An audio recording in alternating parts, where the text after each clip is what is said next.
For the past 40 plus years, the Nissan Sentra has been a very important model in Nissan's North American lineup. In fact, when the current 8th generation made its debut back in 2020, it was actually one of my favorite vehicles in the compact mainstream sedan segment.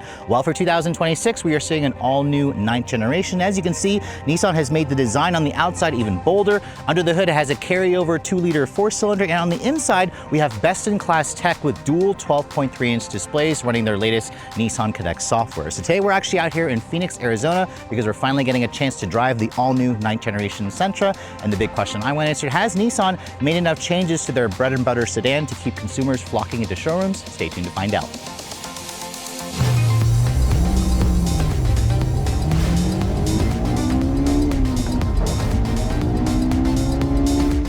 Now, before we start talking about the brand new sheet metal for the 2026 Sentra, let me first remind you guys what's going on underneath the hood. Now, this is where Nissan actually didn't make any changes to the all-new 9th generation model. It didn't really need any changes, but this is also where I see a missed opportunity because I was hoping Nissan would introduce a hybrid option or a turbo option. Never say never, though, as Nissan is working hard on hybrid options, but until then, we have the company's tried and true 2-liter double overhead cam direct injection 4-cylinder engine. This engine is known as the MR20DD engine family. It still makes the same 149 horsepower and 146 pound-feet of torque, hooked up to their latest Xtronic CVT, which Nissan says, again, they've made improvements to refine the transmission to make it more responsive. Fuel economy is rated at 28 in the city, 36 on the highway, about 32 combined. That's actually around 1 mpg less versus last year's model, despite the fact that this vehicle has, again, the same horsepower. The fuel tank capacity is around 12.5 gallons, so you're looking at around 390-ish miles of range. That is on regular grade gas. Keep in mind, the SR and SL trims that we're showing you on this program are going to get lower gas mileage versus the baser models because of the bigger 18-inch wheels on this vehicle. Nissan doesn't quote a 0 to 60 time. We got just under 8 seconds in the previous generation Sentra that we tested about a year and a half ago, so we'll get this out on the road and see what we can get. I'd estimate the top speeds around 125 miles an hour, and as this car sits, Nissan has kept the weight in check, but it's also a little bit heavier versus some of its rivals. Curb weight for this SR trim is right around 3,100 pounds. Again, I'm hoping Nissan will eventually introduce a hybrid or a turbo engine. All Sentras remain front-wheel drive, so if you're looking for all-wheel drive, this is where you're gonna wanna check out some of the Sentra's competition. Nissan likes to keep it simple here, but as you can see, closing the hood, which is pretty heavy and supported by a prop rod, let's go ahead and talk about the exterior styling of this vehicle, which you guys first saw our first look on this car about 2 months ago in a studio in LA. Here in the Arizona sun, you can see this color that I'm showing you is called Bluestone. It's exclusive to the SR trim with the two-tone black roof, and you can really see the latest Nissan design language here. In fact, the SR in general has a much bolder front end. It has a unique front fascia with a digitized version of the company's V-Motion signature grille. It's got the new Nissan logo there. It almost looks like it's illuminated, but it's not. And you can see there's some dark chrome accents, some gloss black accents. In fact, the SL trim, for me personally, I actually like the grille look more because the SL has body colored accents here that match the exterior color, versus on the SR, you have all this black accents here, which kind of creates almost like a mask effect on the front.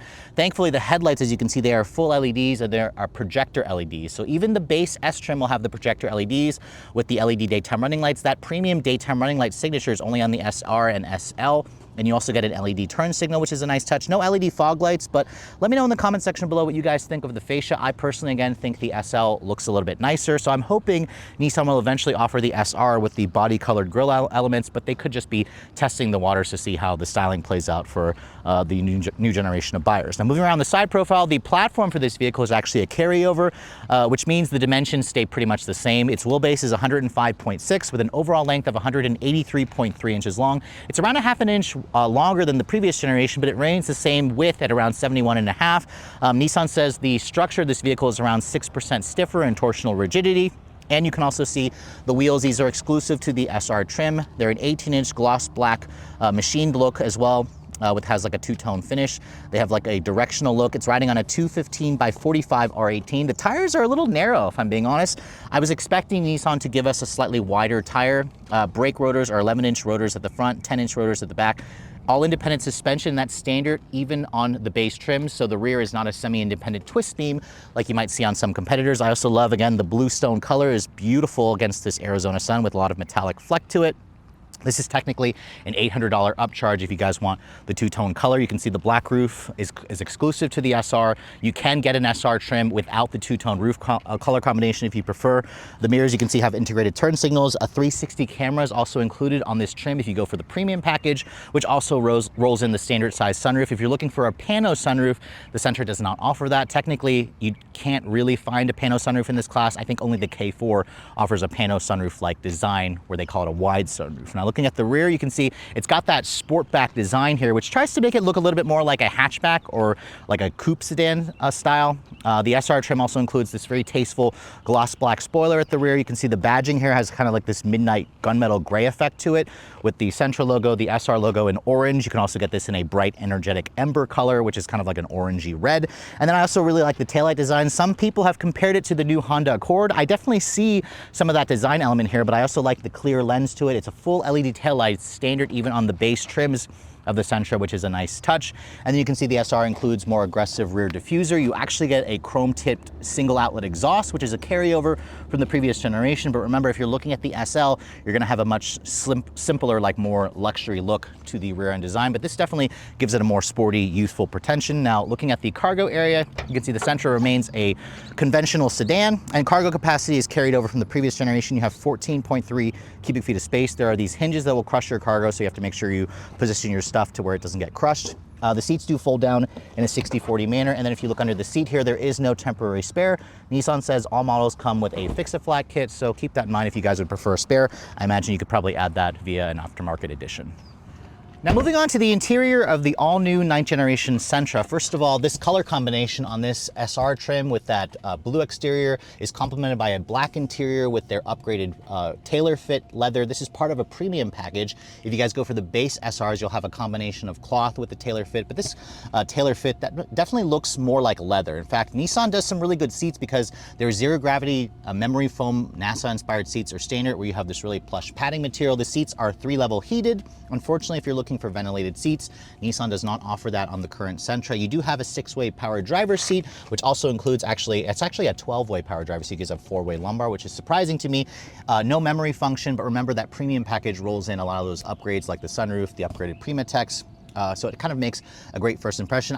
I do want Nissan to offer a lighter interior color in the SR. You can get that, of course, on the SL with like a quilted leather feature. Now, as you get inside, this vehicle has just under 5 inches of ground clearance, according to Nissan. So it has that low sedan step-in height. As I shut the door actually has a relatively solid sounding thunk. Remember, this is built on the same platform as the previous generation. Now, here's the key fob for the vehicle. I really like Nissan's newest design for their key. It's kind of an evolution of the old model with the new Nissan logo. It's got your typical buttons here for remote start, lock, unlock. You can also pop open the trunk and use the panic function. And then when you want to start it up, the start-stop button is right here on the front part of the center console. And because this is not a hybrid or a mild hybrid, it has a very traditional starter noise. And I'm actually surprised at how refined sounding the engine makes. Like, it's not a super intrusive noise like you typically find for a droney 4-cylinder in this segment of vehicle. Now, looking at the rest of this cabin, let's go ahead and talk about the materials. Starting with the door panel over here, you can see it's a soft touch injection molded plastic, where it's actually a pretty nice grading material. You do have some of that tailor fit leather over here with the contrast stitching. You have this alloy looking aluminum door handle. The window controls are just one touch up down for the driver. Sadly, it's only for the driver, and there's no power folding mirrors or memory seats like I mentioned. Hard touch plastic on the lower portion. And then you can see it's got Nissan's newest steering wheel, where it has a flat bottom design. It's a 2-spoke wheel with their new Nissan logo. It has a manual tilt telescoping ability, so you can get a pretty comfortable driving position in this car, which is important because a lot of people tend to use this as their everyday commuter car. Lots of hard buttons here, which I actually really appreciate how they're actual buttons, not like a touch sensitive panel on some other Nissans. The gauge display, you can see the SV and up trims will have a fully digital 12.3-inch gauge display, which is a nice touch. You can actually customize the way the meter looks as well. You can kind of go to a more digitized look if you want a bigger center display there, where you can kind of adjust your information that you see for the car as well. The thing, this vehicle is missing Google built in or an embedded GPS. but you can of course pull that up via your phone. All trims, including the base model, have the 12.3-inch center display with Nissan Connect. Again, it is missing Google, but as you can see, we've got Mason's phone connected to this system right now. He's actually helping me film. He's got 361 text messages to answer for later, but it looks great. Of course, that's the newest iOS software to it. And if you want to go back to the Nissan native system, you can see it's pretty quick and snappy and responsive. No embedded GPS, like I said, but most of the times you can just go to the CarPlay. You're just going to pull up the Google Maps anyways, and you can see that looks really impressive. This is actually one of the biggest screens you're going to find in the segment. Only the Kia K4 comes close. And Nissan, again, makes the 12.3-inch center display as standard equipment. The upper dash material you can see is the same soft touch injection molded plastic as the door panel with some faux stitching over here. This tries to look like a textured, like almost like aluminum, dark aluminum trim, but it's just plastic. There's an ambient light strip here and over here. There's 64 different colors that Nissan allows you to pick from that's included on this SR trim. And then you can see they also included a volume knob here. There's a camera button here, which brings up their 360 around view monitoring system. Nissan actually says that this is a class exclusive feature. However, you can also get this feature on like the new Kia K4, for example. If I push the button again, you can see it gives you like a nice curve view. The quality and the resolution is also definitely improved. That's included with the premium package on this model, so keep that in mind. Dual zone auto temperature control is included when you guys go for the SV trims and up. You can see the air vents. They aren't quite as cool looking as the circular vents on the previous generation, but it's a really nice design cabin. You do have like this glossy panel here for the climate control. You have your 3-level heated seats here along with your heated steering wheel, which is technically located in the actual display here, where you can also pull up the climate information. Of course, this display I think is definitely a big improvement over the 8-inch display on the previous generation, so keep that in mind. Nissan has seriously upgraded the tech in this vehicle. You can see there's a traditional shifter for the CVT. It's got that traditional just PR and D and then B for engine braking, which is technically like a low position. No paddles on the wheel, and it looks like no manual shift mode control, which remember, this is a CVT, so I don't think buyers in this class are going to miss that. You do have a new drive mode selector here. They call it D mode, which gives you a choice between sport, standard, and eco. We'll try that out when we get the vehicle out on the road. There's an auto start stop defeat, electronic parking brake here, and then a nice padded center console here. If you open that up, you can see it's actually a pretty deep storage area, which is a nice touch. Your USB charging and your power outlets are actually located over here, which, by the way, this trim also includes a wireless phone charging pad. This is the first time Nissan is offering a wireless phone charging pad on the Sentra, so it's included on this trim and up. So again, a lot of the tech features that you'd expect kind of making their way into this car. And if you guys are an audiophile, you also should check the $2,300 premium package, because you'll also get the 8-speaker Bose stereo, which Nissan says they've repositioned the speakers to give it a more clear sound quality. And it sounded pretty decent when I was listening to it earlier. No heads-up display. You do have an auto-dimming rearview mirror, and then above me you can see just a standard sunroof with this kind of cardboard-like material in the roof liner. You have LED lighting as well, the map lighting in addition to the ambient lighting texture. But really the only thing I want this car to offer is ventilated seats and memory seats. Those are the two features that I think Nissan should have added, especially when you consider something like the Kia K4 or the Jetta does offer that ventilated seat option. But let's go ahead and hop into the back seats. I can show you guys the space back here. Now this is where the Sentra on the outside is a little bit longer versus some of its rivals, but it's not the longest vehicle in the class. And because the wheelbase is the same, Nissan says the legroom remains the same at 34.8 inches, which is a decent number. I should notate, however, that vehicles like the Civic or the Kia K4 offers around 3 more inches of legroom in the back seat, but this is still not a horrible place to spend time. As I get back here and shut the door, you can see the door doesn't have the same solid thunk as the front door area, and you can also see the material quality here has been downgraded to where it's a hard touch plastic. You still have this aluminum accented door handle, which actually this is real aluminum. It feels cold to the touch. And then you can see there's kind of like a black textured aluminum look here around the window controls. Again, I would like to see auto up-down windows for all 4, but you don't typically find that in the class. In terms of storage stuff, you can see the seats or the floor here is not completely flat, and you're also lacking rear seat air vents, heated seats. You get 1 USB-C charging port, so this is an area where Nissan could have added more features back here. And I'm also surprised to see there's no storage cubbies or map pockets in each of the front seat backs. That seems like a silly omission. You do have this armrest, however, that folds down, gives you 2 cup holders. The head restraints here are fixed into position, but they're actually at a pretty good position to where I can get comfortable. Headroom is not great though. I'm only 5'7", and I have only maybe like 1.5 inches of additional clearance, so that sunroof is taking up space. So if you want more headroom, I'd consider a model without the sunroof. But overall, the back seat is certainly usable. Just know that some competitors offer around 3 more inches of legroom space in the back. So here we are behind the wheel of the all-new Nissan Sentra. As you can see, I'm joined by my good friend Mason from Car Confections. Hey guys. Thanks for joining us, Mason. Yeah, I was me. I was drive partners with your brother a couple times, but this is the first time you and I have been drive partners. Yeah. So we are here in the new Sentra, which, Mason, it has the same engine, 2 liters, 149 horsepower. It doesn't sound all that exciting on paper. What do you think the 0 to 60 is going to be on this thing? I don't know. I'm thinking it's going to be pushing double digits, but we'll see. We'll see. But I have it in sport mode, and we're on a perfectly level surface, it looks like, up here. We'll brake torque it and see what we can get here. Remember, this has a CVT, which isn't the best transmission for enthusiasts, but when you brake torque it, it actually will hold the gears, or hold the ratio all the way up there, and we got 9.86 seconds there, which is actually better than the first run that we did off camera. The first time we did it, it got 10.5, and that was when I didn't actually brake torque it because it got rid of the fake shifting, which, Mason, how do you feel about the fake shifting in CVT? Honestly, I'm totally for it, honestly. Okay. Certain cars do a lot better of a job than others. Yes. But we were just in the Forester Wilderness a couple weeks back, and the fact that it just revs to Redline and just never makes any shift simulation, that kind of drives me nuts. So I'd honestly rather it just be a little bit slower. I would say so. I mean, it makes the driving experience a little bit more engaging because, I mean, let's be honest here, CVTs are not the enthusiast choice, but if you look at this segment of vehicle, a lot of cars have a CVT. Corolla has a CVT Civic, Elantra, and even K4 has a CVT. But I mean, this powertrain is very much like a powertrain that's well known in this car. Nissan's been using it for years, and even though it only offers 149 horsepower, I thought the acceleration is fine. What do you say? What say you, Mason? I agree. I think it's totally adequate for this segment. Yeah. Compared to its competition, we've been in almost all of the rivals. Even the Corolla Hybrid is going to be less horsepower than this. I think it's 138 horsepower. Yep. So this really is not super underpowered for the segment. It's fine. It's certainly not going to knock your socks off. It's no K4 GT line turbo, that's for sure, but it's okay.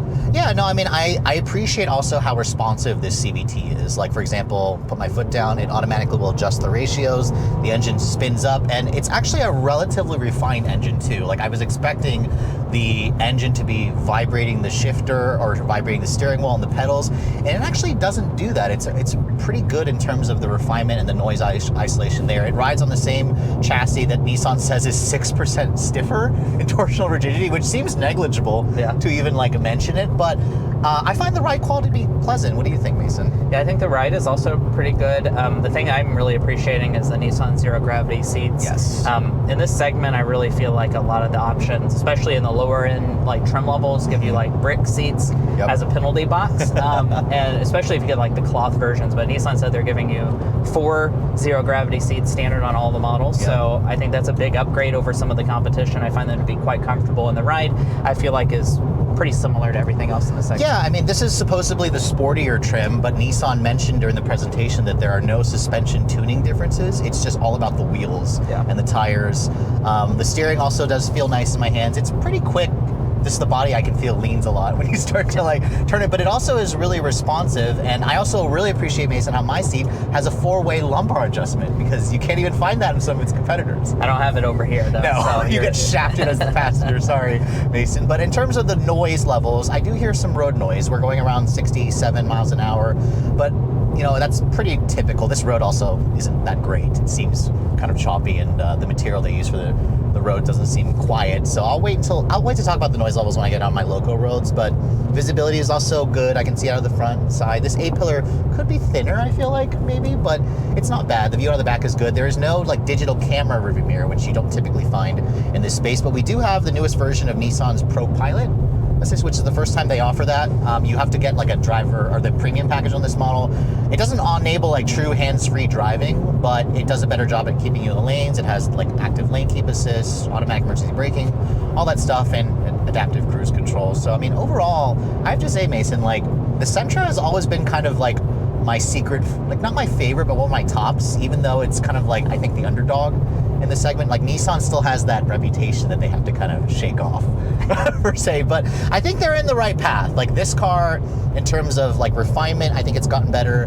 The noise levels are not bad for the space. It has okay power. I mean, 9.8 is not great. So do you think, Mason, they should do a hybrid or a turbo first, or both? Definitely hybrid first. I think really that's the Achilles heel in my book for this vehicle, is just like a lot of people in this segment, they're looking for an affordable vehicle, A to B, that type of thing. Right. And when it comes to fuel economy, it's not bad, certainly not bad at all for this model and the standard powertrain. But compared to the rivals, you have Civic Hybrid, you have Corolla Hybrid that gets like 50 miles per gallon. So, you know, significant fuel economy benefit. I believe it's about close to 20 mpg better for those models. And they're also going to have more power in the case of like the Honda Civic. So I think it could certainly benefit from having more power, you know, maybe a little bit of a smoother, you know, hybrid system powertrain and way better fuel economy. I think in this segment, that's certainly very important. Yeah, so Nissan is apparently working on hybrids. They wouldn't confirm during this program if they're going to do a hybrid, which they'd be crazy not to do a hybrid.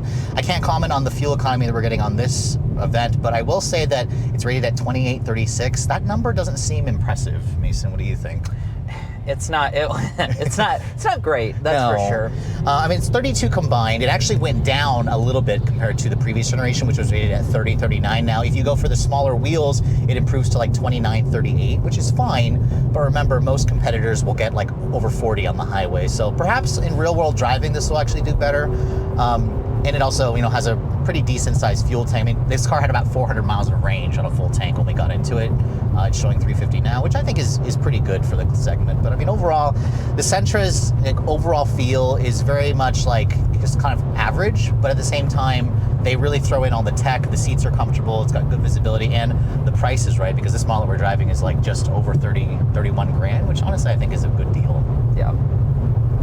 So after spending the day driving the all-new 2026 Nissan Sentra, remember this vehicle is not Nissan's best-selling model, but it is their best-selling sedan with around 150,000 units sold last year. This has been outselling the Altima 2-to-1, which doesn't surprise me because the current Sentra has always been the value leader, and this new version, as you can see, is going to carry over that legacy. First of all, the exterior design is certainly a lot more distinctive. I actually already liked the previous generation. I think they've made this new version even better. I just want to see them offer a body-colored grille on the SR model, but overall the silhouette definitely feels a lot more upscale, a lot more premium. They've made this car also more refined. The ride and handling dynamics seem great. I'll have to wait until I get one for a full week to kind of test out the noise levels, but Nissan did say they've reduced noise levels on this vehicle. They've added more sound deadening materials while also keeping the weight in check.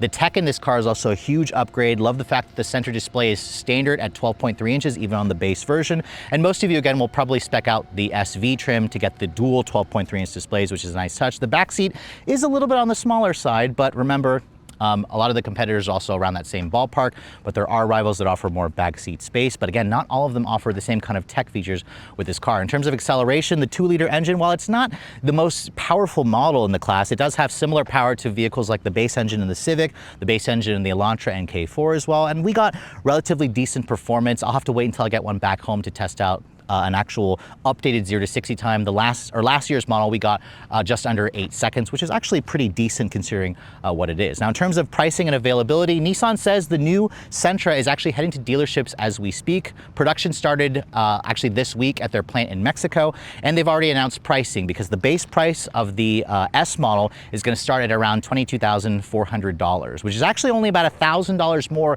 versus the previous generation, which seems, you know, worth it considering all the extra stuff that Nissan gives you now for this new model. Most of you are going to spend an extra $700 to step it up to the SV trim. That's just over $23,000, and Nissan also offers some packages to actually make the SV a little bit nicer, like a convenience package, for example. This SR trim, however, is going to start at around $25,000, which is actually a pretty good deal as well.